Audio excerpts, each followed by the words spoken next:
Vamos a arrancar con las polimicinas. No se usa mucho acá, pero vamos a usarla. Vamos a estudiarlas, porque corresponde al curso. Y bueno, nada, nos dice que acá se descubrieron en 1947, producto de Paenibacillus spp. Las que se usan son las polimicina B y la E, porque las otras son tóxicas. Tienen un amplio uso contra infecciones por gram negativos hasta fines de los 60. Tienen neurotoxicidad y nefrotoxicidad, y se las sustituyó por cefalosporina, se las sustituyó por cefalosporinas y aminoglucosio. ¿Y por qué te las hacen estudiar al pedo? Al final de los 90, surgimiento de las bacterias multiresistentes y escasas opciones terapéuticas. Las estructuras de las polimicinas es que tienen un lipopolipéptido cíclico, que es antispático, y que es un policatión a 7,4 de pH, que es el pH fisiológico.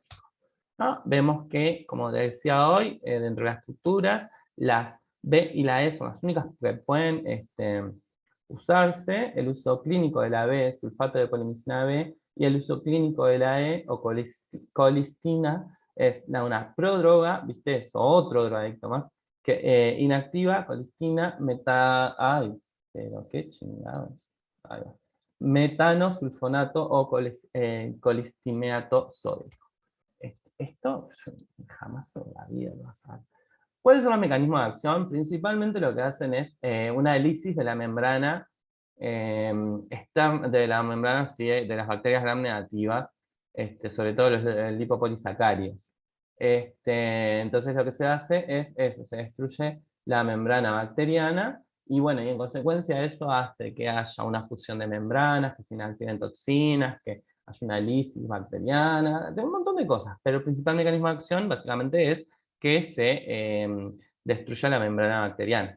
¿Ah? Entonces, membrana bacteriana de bacterias gram negativas, lipopolisacáridos. ¿Por qué las gram negativas? Porque las gram positivas tienen una gran capa de proteoglicanos, entonces no llegaría. Entonces genera lisis de membrana, genera fusión por contacto de las monocapas, neutralización de endotoxinas, producción de radicales de hidroxilo, lo que genera que se destruyan estas bacterias, e inhibición de las enzimas respiratorias. Entonces tenemos que acá viene la colcistina, actúan, va destruyendo las distintas monocapas, ¿tá? Por atracción electrostática, se unen a la membrana, y se unen a los lipopolisacáridos, y va destruyendo sobre todo la membrana externa. ¿Ah? También pueden entrar y destruir la membrana interna. ¿Tá? Así se da la lisis de la membrana, y luego de que pasa esto, se fusionan las membranas internas y externas, generando una fusión de monocapas, lo cual lleva a un balance, o un desbalance osmótico, mejor dicho, lo cual lleva a la muerte celular. También por neutralización de la endotoxina, ya que al neutralizarse los lipopolisacáridos, eh, genera como un aumento de las citoquinas, lo que lleva a que se neutralicen estas endotoxinas porque se rodean de inmunoglobulinas, producción de radicales de hidroxilos, porque genera como un estrés oxidativo. Entonces, esto genera daño en el ADN, en los lípidos, en las proteínas, que terminan con la muerte bacteriana. ¿Ah? Y después la inhibición de las enzimas respiratorias, que diseñó las enzimas respiratorias por destrucción de las membranas, por lo cual sabemos que la cadena respiratoria depende de la integridad de la membrana para que se genere el gradiente de hidrogeniones, que al moverse un hidrogenión en contra de su gradiente va a hacer que se mueva la ATP sintetasa. Esta destrucción va a hacer que no se produzca ATP, y si no se produce ATP, la célula bacteriana no tiene energía, entonces no puede vivir. ¿Ah? La farmacocinética y farmacodinámica es que el clearance es extrarenal, se convierte en colicitina, tiene, eh, puede ser extrarenal o renal, con una secreción tubular y que genera altas concentraciones en la orina, o si no, hay una reabsorción tubular. Entonces la colistina puede tener un clearance extrarrenal o renal. Y también genera el renal, la reabsorción tubular, genera alta concentración en la orina. La eliminación o conversión a colistina es entre el 20 y el 25% con una función renal normal y se ajusta en función a la función renal, valga la redundancia. ¿Tá? Porque si no aumentamos, si nosotros aumentamos la concentración, aumentamos el riesgo de nefrotoxicidad. Después tenemos la polimixina B, que tiene un clearance extrarrenal y uno renal, con la reabsorción tubular, que genera bajas concentraciones de polimixina B en la orina. Sobre todo vuelve a lo que es lo extrarrenal. Acá tenemos el AUC, el área abajo de la curva que te decía hoy. En cuanto a los parámetros farmacocinéticos y farmacodinámicos, tenemos que son concentraciones dependientes estos fármacos. Entonces necesitamos que siempre mantengan determinada concentración para que tengan una acción. Acá pone ejemplo la colistina, que nos dice que la concentración inhibitoria media tiene que ser 1 miligramo por litro, entonces nos va a poner la concentración debajo del área de la curva sobre la concentración inhibitoria mínima sería 60 miligramos por hora por litro. Entonces me da una concentración plasmática promedio de entre 2,5 a 4 miligramos por litro. La farmacocinética y farmacodinamia, en cuanto a los efectos adversos, nos habla de nefrotoxicidad y neurotoxicidad. La nefrotoxicidad es concentración dependiente y se da más allá de los 2,5 a 3 miligramos por litro de colistina, con un clearance de creatinina o una función renal menor a 80 mililitros por minuto. Los primeros 7 días puede ser reversible, si no necrosis tubular. O sea, no, está bien. Y la neurotoxicidad también es concentración dependiente, puede ser reversible, también da parestesia facial. La parestesia es la dificultad en el movimiento. Vértigo, esto sobre todo un vértigo central, alteraciones visuales o del lenguaje, confusión, apnea, poca cosa. Entonces, tenemos que las vías de administración, el colimestato sódico, para bacilos gram negativos multiresistentes, graves o para carbapenemasa asociado a otro antimicrobiano, eso es intravenoso, una lenta conversión al colimestato sódico, a colisistina, tiene una larga semivía de eliminación de colistina, porque viste que iba a la vía renal y después volvía como colistina, tiene un prolongado tiempo para alcanzar el estado estacionario en plasma, es dosis carga-peso, es una dosis carga en función del peso, y luego una dosis de mantenimiento en función del clearance de creatinina. La vía intrarrectal, o intraventricular, o intrarraquídea, intratecal, perdón, intrarrectal, leí, mala mía. Vengo de pediatría, entonces se usa la vía intrarrectal. Para meningitis o ventriculitis, es más o menos igual al tratamiento intrav, aumenta la concentración en líquido cefalorraquídeo y disminuye la nefrotoxicidad. La vía inhalada por nebulización es para la traqueobronquitis o neumonía asociada a ventilador, que no se va a usar esto igual, no se va a usar ninguno de estos fármacos. No te quedes con la idea que eso se usa, pero bueno, está. Si te lo mandan a estudiarlo, pero no se usa. Es mejor que el tratamiento intravenous porque aumenta la concentración en el pulmón y disminuye la nefrotoxicidad. Y no se absorbe por vía oral, entonces no se hace vía oral este tratamiento. El espectro de acción es para bacilos gram negativos aerobios, como las enterobacterias, el Acinetobacter baumannii, las pseudomonas oleaginosas, las estenotrophomonas maltophilia. Las enterobacterias son esas, no nos vamos a ir mucho a esto, se da, también se lo compara en medicina humana con medicina veterinaria, y se ve que hay,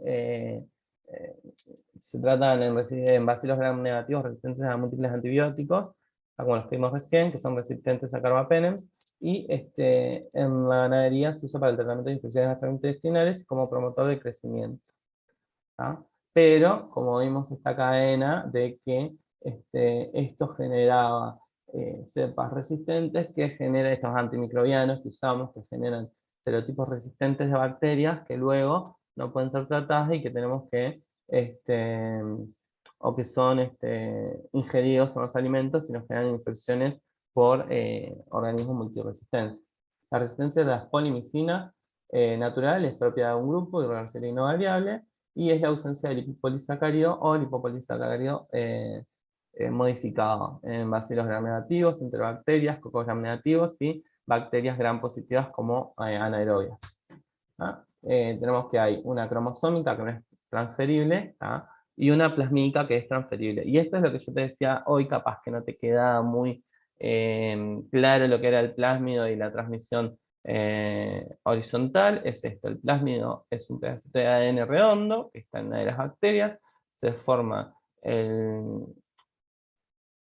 me sale el ligamento, pero no es ligamento de conjunción, el tabique de conjunción, el cual genera la unión de las paredes bacterianas y también de las membranas, que hace que ese plásmido se migre a la bacteria de forma horizontal, se incorpore en el ADN, se sintetice y bueno, y lo tengan las dos después. ¿Ah? Mientras que el que es cromosómico no es transferible. ¿Por qué? Porque es un cambio en el ADN propio de la bacteria. Vemos que las cromosómicas son modificaciones en el lipopolisacárido, hiperproducción de la cápsula polisacárida, la pérdida del lipopolisacárido, o las polinas, flujos y proteínas de membrana externa. Las modificaciones en el lípido polisacárido son agregados de grupos catiónicos al lípido A, o sea, de grupos negativos, 4-amino, 4-desoxi-L-araminosa, fosfetanolamina, mutaciones de sistemas reguladores de los dos componentes, como los genes codificantes de la TCS, Two Component Systems, significa TCS, o genes reguladores de los componentes o de los reguladores o del sistema de los dos componentes. El resultado es una disminución de la carga negativa de la membrana externa y una disminución de la atracción electrostática de la polimicina.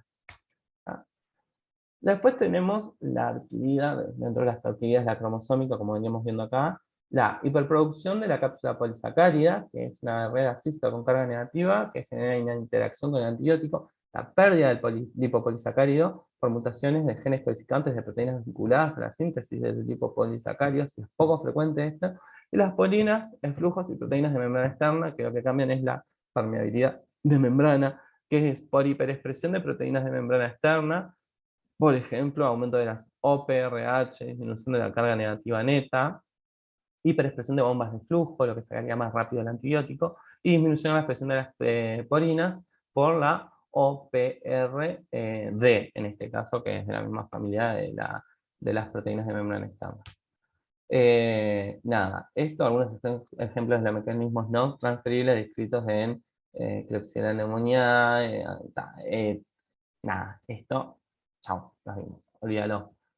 Entonces, y la transferible plasmídica es por el gen MSR1, que va a ser el plásmido, que va a formar la TEN, transferasa MSR1, que agrega al lípido A y genera resistencia a las polimicinas. Básicamente vos tenés que recordar que este es el gen y que lo que hace es agregar, acá está la fosfatidiletoanolamina, que se une al lípido A, ¿qué es eso? Fosfatidiletoanolamina. Se forma este complejo, y acá se forma este, fosfatidiletoanolamina, 4' lípido A, después que se juntaron, más diacilglicerol, que es como lo que es un producto de esta unión, lo que sobró, lo que se sacó, que es esto. Esto que está en rojo de la fosfatidiletoanolamina es lo que se une al lípido A, y esto que está acá es el diacilglicerol.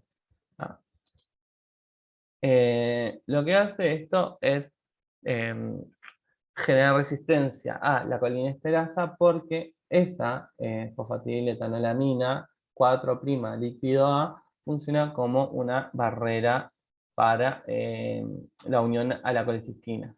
Entonces, digamos, es como que son un murito, entonces ellos no pueden unirse a la monocapa externa, y como estos trabajaban rompiendo las monocapas, no va a suceder eso. La incidencia de las resistencias adquiridas, realmente animales, 53%, clínicos también, no importa. La resistencia adquirida entonces tiene una extensa diseminación, la transferencia es horizontal, como te la explicaba yo, por los plásmidos, la presión de selección, mantenimiento, las fuentes son los humanos, y bueno, nada, animales de compañía, carne, animales de granja, digamos, la comida del agua fresca, que también todo lo que es animales que comemos, que va a las slaughter, que son los mataderos, ¿ah? Puede llevarnos a esto, o si no, la comida acuática que comemos directamente también. ¿Ah? Entonces, y todo termina en los humanos, en realidad también nosotros somos, o sea, que vienen de una fuente, esos mecanismos de resistencia, y llegan a los humanos, y esos plásmidos que vienen de animales son transmitidos a las bacterias en humanos mediante ese plásmidos por transferencia horizontal.